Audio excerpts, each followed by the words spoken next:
Doctor Ishita Singh ने मरते मरीज को दी नई जिंदगी, पूरे क्षेत्र में प्रशंसा की लहर। जनपद जौनपुर के राधिका मल्टी स्पेशलिटी हॉस्पिटल रसैना तिराहा कुद्दूपुर में डॉक्टर इशिता सिंह द्वारा एक मरते हुए मरीज को नया जीवन दान देने की घटना इन दिनों में पूरे क्षेत्र में चर्चा का विषय बनी हुई है। बताया जा रहा है कि मरीज की हालत इतनी गंभीर थी कि जौनपुर सदर अस्पताल से उसे वाराणसी ट्रामा सेंटर के लिए रेफर कर दिया गया था।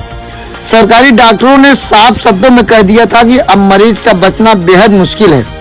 परिवार टूट चुका था, उम्मीदें लगभग समाप्त हो चुकी थी। इसी बीच मरीज को राधिका मल्टी स्पेशलिटी हॉस्पिटल लाया गया, जहां डॉक्टर इशिता सिंह और उनकी टीम ने न केवल मरीज की स्थिति को संभाला बल्कि 15 दिनों के भीतर उसे पूरी तरह ठीक भी कर दिया। मरीज के परिजनों ने भावुक होकर डॉक्टर इशिता सिंह को माला पहनाकर फूलों से सम्मानित किया और आभार व्यक्त की। डॉक्टर नहीं, साक्षात भगवान है। जब यह खबर सोशल मीडिया और स्थानीय अखबारों के माध्यम से लोगों तक पहुंची तो चारों ओर से बधाइयां और शुभकामनाएं की बौछार होने लगी। क्षेत्र के लोग गर्व से कहने लगे, आज भी डॉक्टर भगवान के रूप में मौजूद है। जब कुछ अस्पतालों में मरीज के साथ धोखाधड़ी, अत्यधिक बिल और लापरवाही जैसी घटनाएं आम होती जा रही है, तब डॉक्टर इशिता सिंह जैसी डॉक्टरों इस पेशे की गरिमा और इंसानियत की मिसाल बनती हैं। डॉक्टर इशिता सिंह ने कहा, डॉक्टर से पहले मैं एक इंसान हूं। गरीब और जरूरतमंदों की सेवा ही मेरा धर्म है। मेरा अस्पताल हमेशा उन लोगों के लिए खुला रहेगा जिन्हें मेरी जरूरत है। फिलहाल इस खबर जब सोशल मीडिया पर वायरल हुई तो चारों तरफ से डॉक्टर इशिता सिंह को ढेर सारी बधाई एवं शुभकामनाएं मिल रही है। आइए देखिए क्या है पूरी रिपोर्ट। पिताजी, क्या नाम है आपका? राम प्यारे। राम प्यारे। घर कहाँ पड़ेगा आपका? हौज मुदारपुर। आपको क्या दिक्कत हो गई थी, तबीयत इतनी खराब हो गई थी? रनिया को जैसे जी। तो और अस्पताल में जब आपको सरकारी अस्पताल से रेफर किए तो आपको जानकारी था कि मुझे कहाँ रेफर कर रहे हैं? हमको तो कुछ होश ही नहीं था। अच्छा, आप एकदम बेहोशी हालत में थे। अच्छा, बहुत से अस्पतालों में आप जाते हैं, देखे भी होंगे।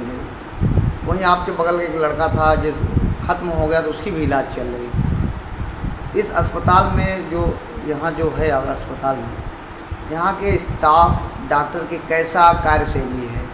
यहाँ कार्यक्रम अच्छा है। अच्छा है। दिल से बता रहे हैं कि केवल नहीं, दिल से बता रहे।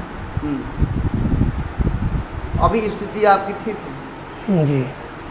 क्या तबीयत खराब थी, क्या स्थिति? सर, इनको हर्निया के वजह से ना पेट पूरा सूज गया था जी। और बहुत सारा दिक्कत है। इतना तकलीफ करीब 8 दिन तक था कि पूरा पेट तना हुआ था जी। उसके बाद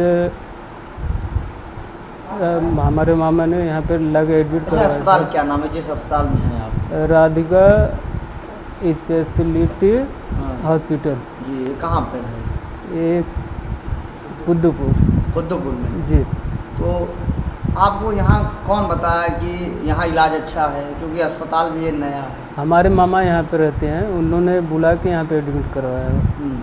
हमारे मामा बोले यहाँ पे सब कुछ ठीक है, अच्छा इलाज होता है, तो हमने ला के यहाँ पे एडमिट करवाया। तो अभी आपके पिताजी की राहत तो ठीक दिख रही है? अभी सर बिल्कुल अच्छी है। जब डॉक्टर रेफर कर रहे थे सदर से, तो क्या कहें कि शायद वहाँ पे डॉक्टर ने बोला कि कोई गारंटी नहीं है, 1-2 घंटे के बाद कुछ भी हो सकता है। तो मैं और मेरा छोटा भाई हम लोग रोने लगे। फिर हमारा भाई मामा जी को फ़ोन किया। मामा जी बोले कहीं जाओ मत, सीधा यहाँ पे लेके आओ, हम एडमिट करवा देते हैं। तो हम लोग ने यहाँ पे आए। आपका क्या नाम है? करण। और बगल वाले भाई साहब क्या नाम है? अर्जुन। करण अर्जुन जी।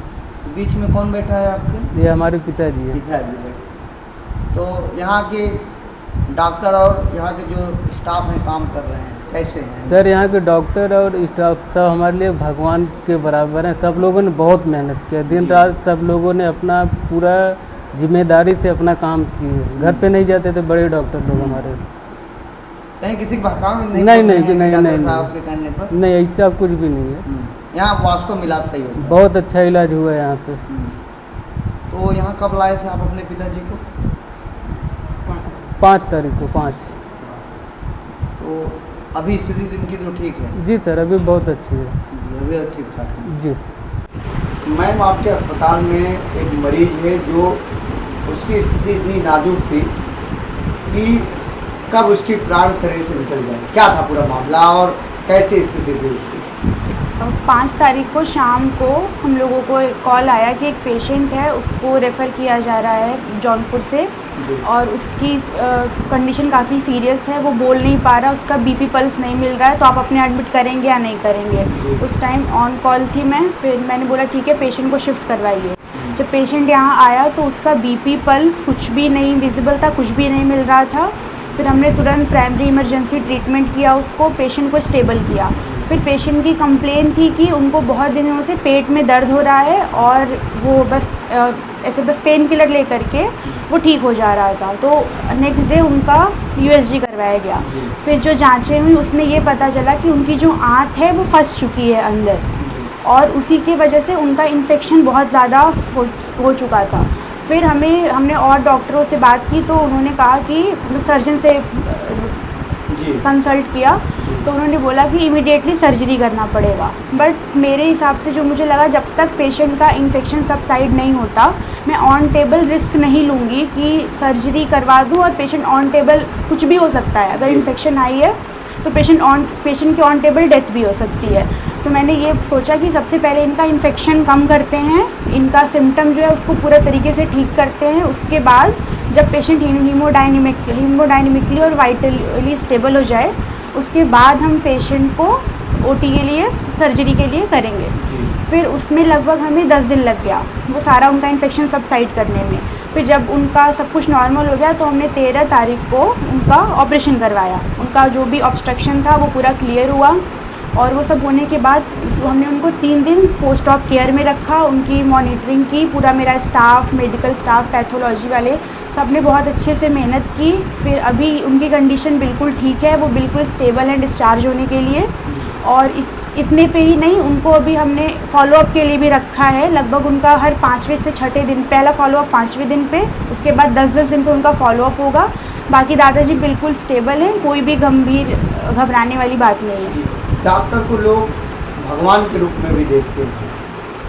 कभी कभी कुछ अस्पतालों में डॉक्टरों की लापरवाही आ जाती है। क्या आपको लगता है डॉक्टर किसी मरीज को मारना चाहता है? आपका क्या एक्सपीरियंस है, आप क्या सोचते हैं? एज अ प्रैक्टिशनर मैं तो कभी ये नहीं सोचती और मुझे लगता है कि अगर कोई अपना काम ईमानदारी और सच्चे मन से करना चाह रहा है तो वो कभी भी ये नहीं सोचेगा।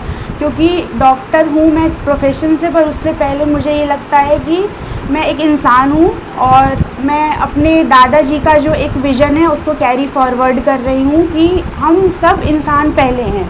हम किसी प्रोफेशन से बाद में जुड़े हैं पर हम इंसान, हर दिन हम इंसान पहले हैं। फिर चाहे मैं हूँ, चाहे यहाँ पे जो भी मेरे काम करने वाले जो भी मेरे सहकर्मी हैं, हम सब लोगों का एक हमारी यही विचारधारा है कि हम किसी का भी इलाज करेंगे कि कोई भी मरीज़ का, तो हम उसमें मरीज़ की जो सही चीज़ है वो पहले रखेंगे, ना कि हम ये सोचेंगे कि हमारा इसमें क्या फ़ायदा हो जाए, या हम पेशेंट को सही चीज़ बताएंगे। हम उसमें कभी भी कोई भी गलत काम, कोई भी गलत तरीके से पेशेंट के साथ हम कभी भी कोई धोखाधड़ी नहीं करेंगे।